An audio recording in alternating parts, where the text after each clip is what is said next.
Coming up in this video, disadvantages of Reiki. Join us for some behind the scenes talk on topics we go on about when we don't have adult supervision. So if you're new, consider subscribing, click that bell, and you'll be good to go. Let us know you can hear us and see us with the hashtag #GoodToGo. I hope this doesn't mean something really obscene in a foreign country. If it does and it's your country, I apologize. Silly Americans. For those of you that don't know us yet, I'm Heather. And I'm David. MoseGarden.com, where the science of self-growth meets the magic of mysticism. For all of our Zen heads in Zenhead Academy, let us know that you're here with a hashtag Zenhead for life. And if you're watching live, give us a hashtag Live Tribe. If you're watching on the replay, hashtag Replay Fam. And also let us know where you're watching from so we're not ugly Americans when we come to your city. We're going to chop it up about Reiki today. The reason we're talking about Reiki today is this morning we taught in Zenhead Academy and we're teaching our energy healing mastery. Is that what we call the class? Yeah, energy healing mastery and healing mediumship. And healing mediumship series. So we taught this morning and we were talking about the time that Reiki made Heather fat. And I was talking about, Reiki made me fat. And so it's a good story. You're going to have to hear it. Yeah, but Reiki did make me fat. So we're going to talk about that.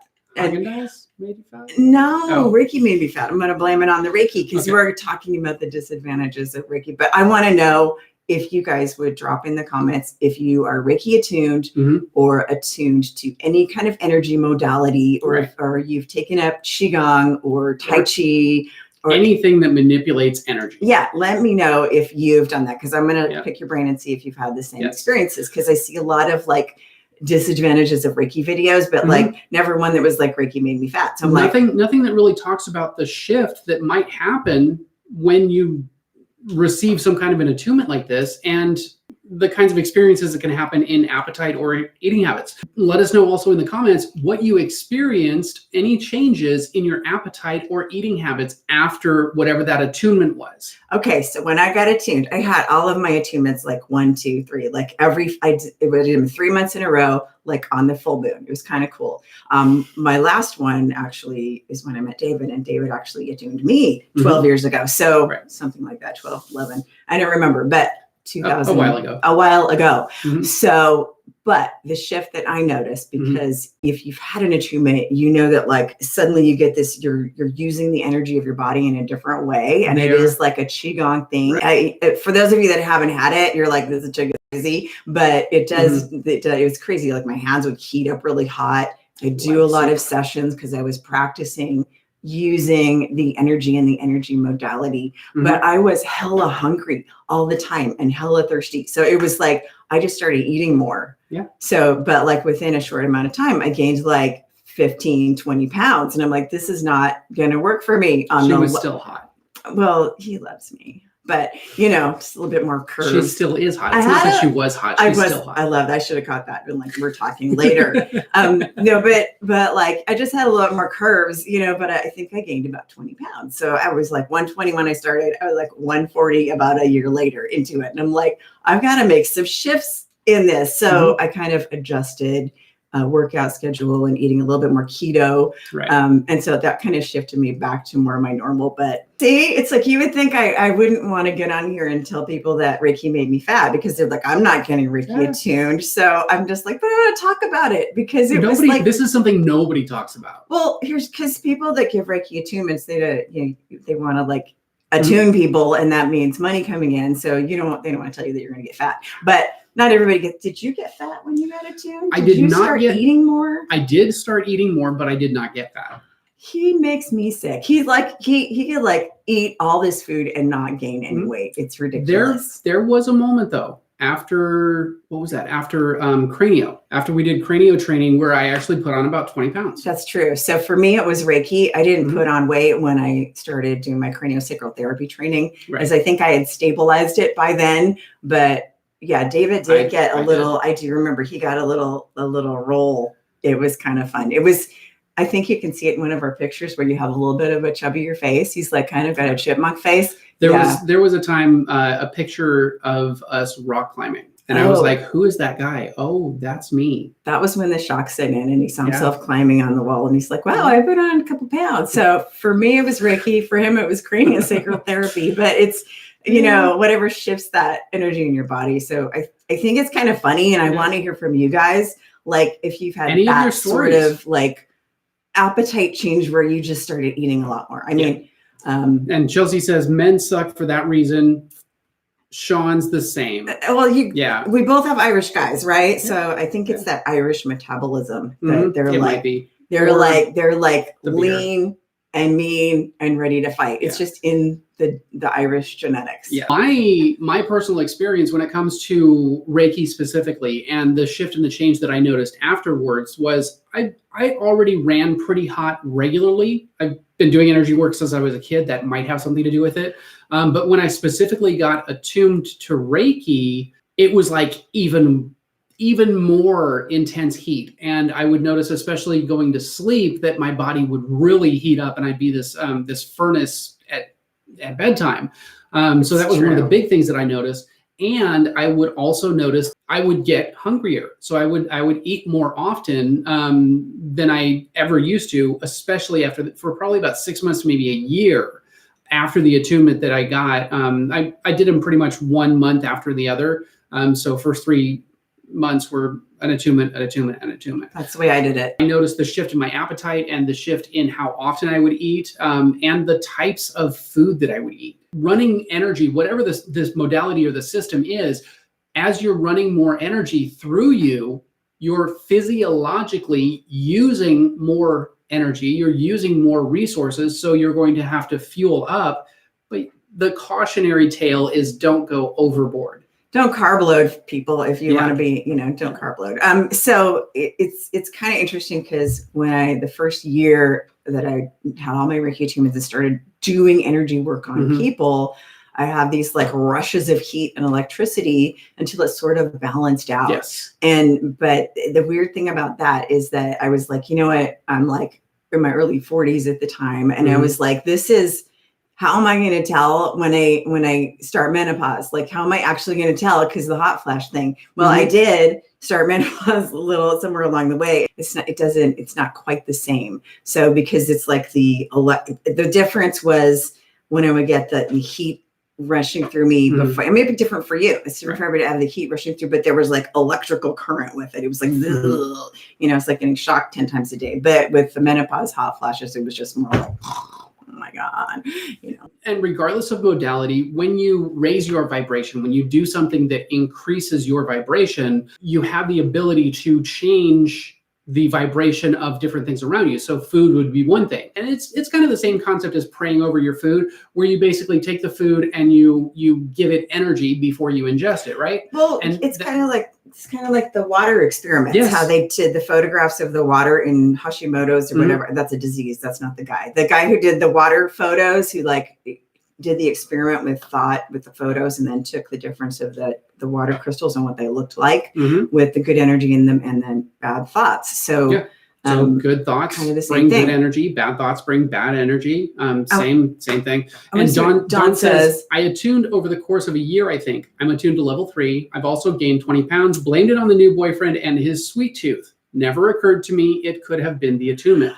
I got a similar story to you, Don, because when I first was attuned, Dave and I were still living in separate states. So he'd fly back and forth the first like 4 months before he actually moved here in, like April of 2000, whatever year it was. And so I would like eat, I blamed it on like eating Haagen-Dazs because I missed him, but that really wasn't it because it was more attunement related. Yeah. So we were talking after the energy class this morning in Zen Academy about our personal experiences about how did our like physical self change after we had Reiki. And I was like, Reiki made me fat. I gained like 20 pounds, most of which I've lost. I haven't lost all of it, but like, it's interesting to me that, and I looked at different people's experiences with food. Some people were saying, well, you put on weight because some people put on weight because they want to protect themselves from the energy. That really wasn't my case, because I'm not that kind of person that holds on to people's stuff. I never was. I kind of didn't go through that. But that is also a valid thing that can happen, is people will put on weight as a protective mechanism for the world around them. That's possible too, but we're not talking about that. That's kind of a different issue. Yeah, we're not talking about that here. This is about a shift in your body chemistry and the way that you process food and energy itself, thereby needing more food because you're using more energy as the shift and change or realignment happens. And Chelsea says, I started eating more after being aligned. I think it was just because I felt better. Okay, that's one.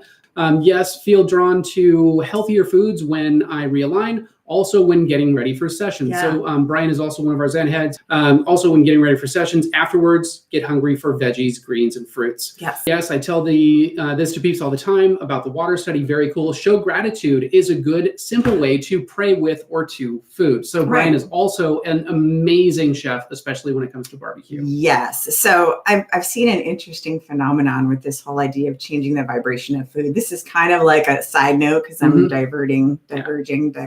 We're diverting because we're not being supervised right now. I don't know who's supervising us when we are being supervised, but the unicorns right are now out and they're not paying attention. The unicorns are at lunch. Yes. So I've seen people do this in the metaphysical world, where they'll just keep eating whatever they want, and it's really crappy food, and they'll be like, "Oh, I'm going to be fine eating this or smoking this or doing this because my happy vibration, I just Reiki it, and it's changes gonna fix it all. It changes the food. It's going to be good for me now, and I don't have to do anything." But why don't you just start with good food anyway? But it's not true enough that it's kind of like, okay, it's going to up it a little bit, but it's not going to, like. If you start with crap, it's not fertilizer all the time. It's sort of like, I don't think the universe is going to help you if you're not helping yourself as much as you can. And there's an old wisdom knowledge around this in every spiritual system in Judeo-Christianity. It's the concept of grace, which is you do the best you can, and then universe, God, source, Allah, whatever, will make up the rest because you are doing your best. You also see this in the Greek myths, where the hero goes and tries the best. Yeah. And when the hero is ready to get over themselves and try the best, then the gods step in and help them with the divine help. Right. Same thing with your eating. Yes. So you can lift the vibration of food, but why not start with good food anyway? Okay. We should. And like Brian was talking about, the simplest way to raise the vibration of your food is with a little bit of gratitude. You know what? Thank you, universe, for providing this sustenance for me and this amazing meal for me. Great. Chelsea says, when I'm not in a good mood or in a good place, I eat like a fat, lonely kid at camp with a backpack of junk. I emotionally eat. Yep. Raise your hand if you.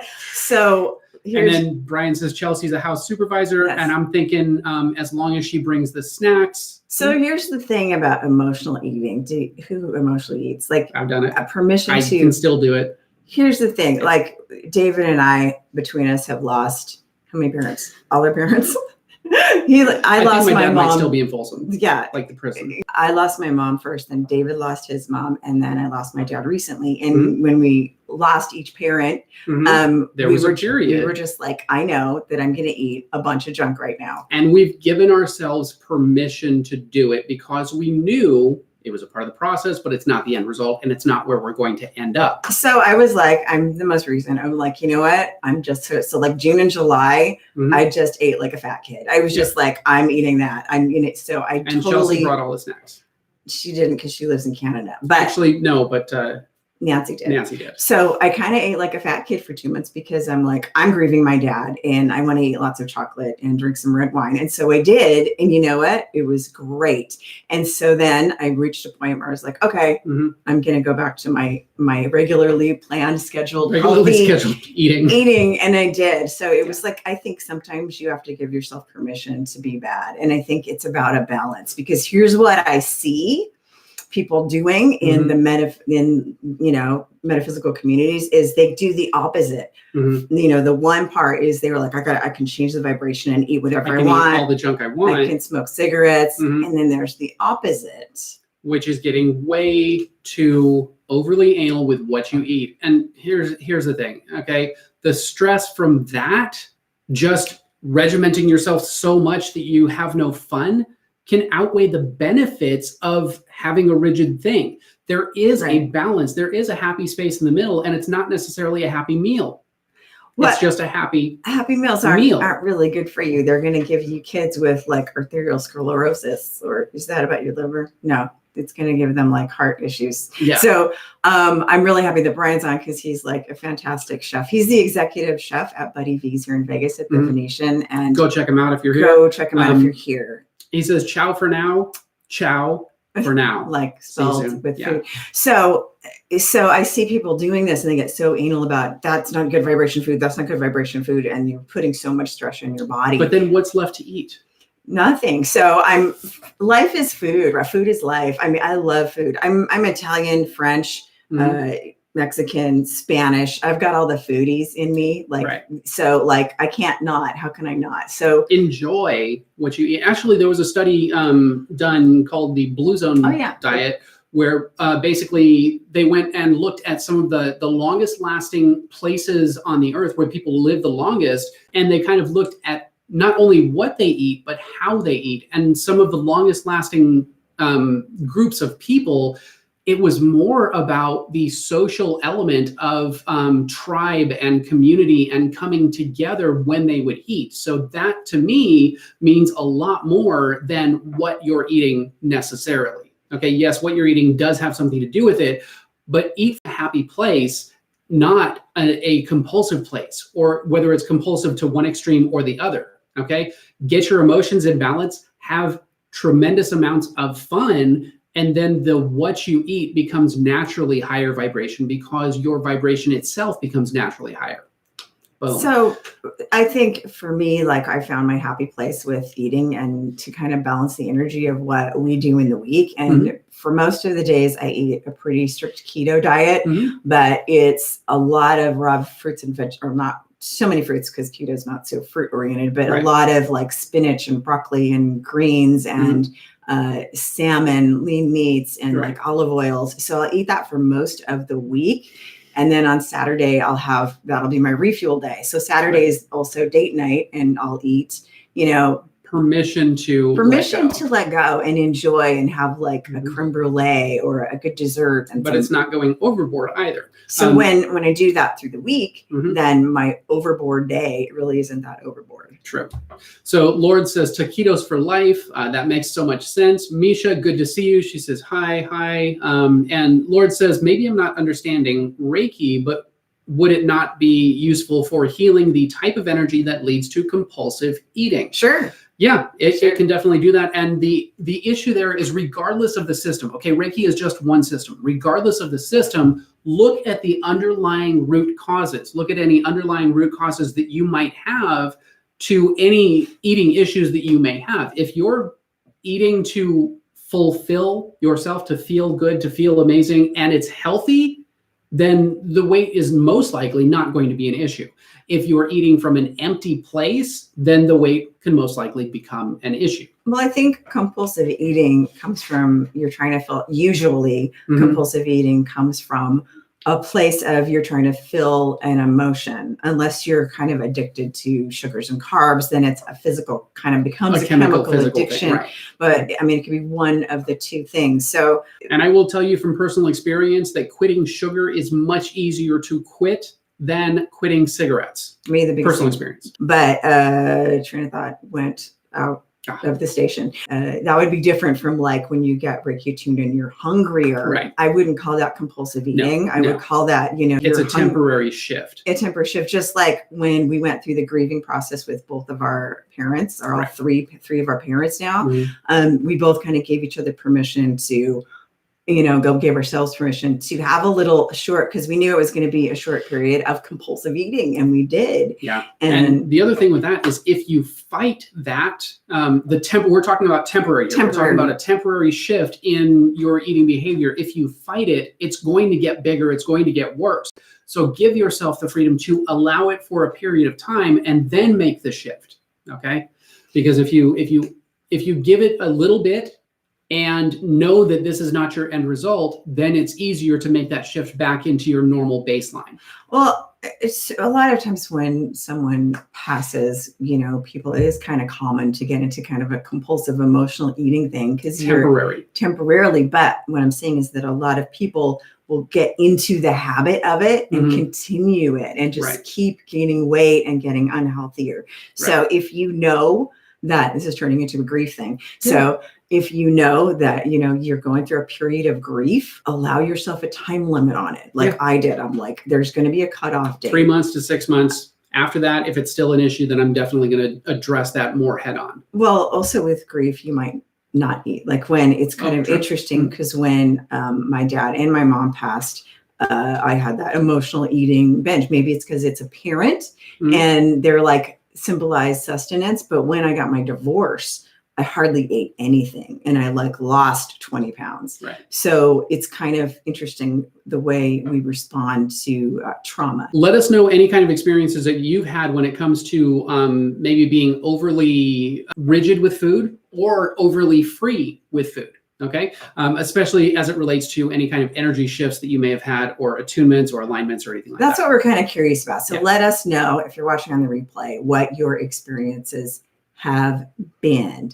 So like I said, the happy place for that, the way you eat is in the middle. So Mia says, my friend cleared some negative energy from me last night. Today, I was listening to a Reiki healing video. During that time, I ate breakfast and lunch almost together. I wasn't full. And that can be a shift after a session too. So when you've got some emotional stuff come up or you've got some healing work that has been done, you might get hungry afterwards too. And you may not notice. Keep in mind that it's probably temporary unless you've got a long-standing issue with it. Okay. So it's temporary, nothing to be concerned about, natural part of the process. Lord says, I've done liquid diets in my life and all kinds of strict diets, and I am successful, but then I binge and I am so out of control. But since I've been working on self-healing, it has come naturally to make good choices.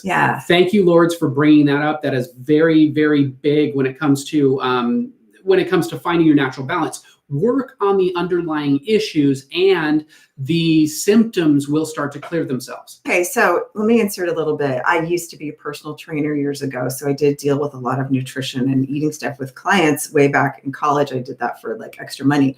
But Chelsea says, I shoved a whole muffin in my mouth when I was watching hubby on the top of the new airplane hangar.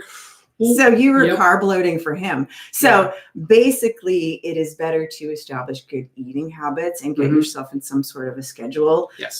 For me, it's like, I know I'm eating right during the week so that, the weekend, I know I have some reward coming for me. So it's easier for me to eat the right things in the week. So I think establishing better choices than diets, which just kind of ping pong you. Going on, the diet thing is really bad for your body. The yo-yo dieting. The best thing to do is to make small shifts over time. Okay. If you can nail one element of your eating or shifting any habit for that matter, small shifts over time make a lasting impact. Also, when you binge lose weight and go up and down, you kind of affect, it has to do with the amount of muscle mass that you're losing when you lose weight. Because when you gain weight back, you're usually gaining back mostly fat, which has a lower ability to burn calories. So more muscle burns fat faster naturally. Muscle burns 20 calories a pound. Fat burns 1 calorie a pound. So usually when people go on binge diets, they lose 50% fat and 50% muscle. And then when they gain it back, they're gaining back mostly fat. So it's not so much that your metabolism drops as you get older. It's that you have changed your body's ability to burn calories naturally. So as you are going on any kind of weight loss program, this is turning into a weight loss. If you're on any kind of weight loss program, exercise while you're doing it. Yes, please. Because you want to build muscle as you lose. Because muscle is the natural fat burner. Yes. If you like this video, hit that like button. And if you have any insider stuff that you want to know, let us know in the comments below. We do love to hear from you. And we want to hear about your personal experiences with this topic. And we love to tell you all our personal stories too. So for more live hangouts, behind the scenes secrets, and mind hacking pro tips, be sure to subscribe. And click the bell to turn notifications on. So you're the first to know when we drop a new video. Or go live. And we know that time is a valuable and precious resource. And the fact that you guys are choosing to spend that not only with us, but most importantly with yourselves, leveling up your skills and everything else in your life. Thank you guys for watching, and we'll see you in the next video. See you in the next video.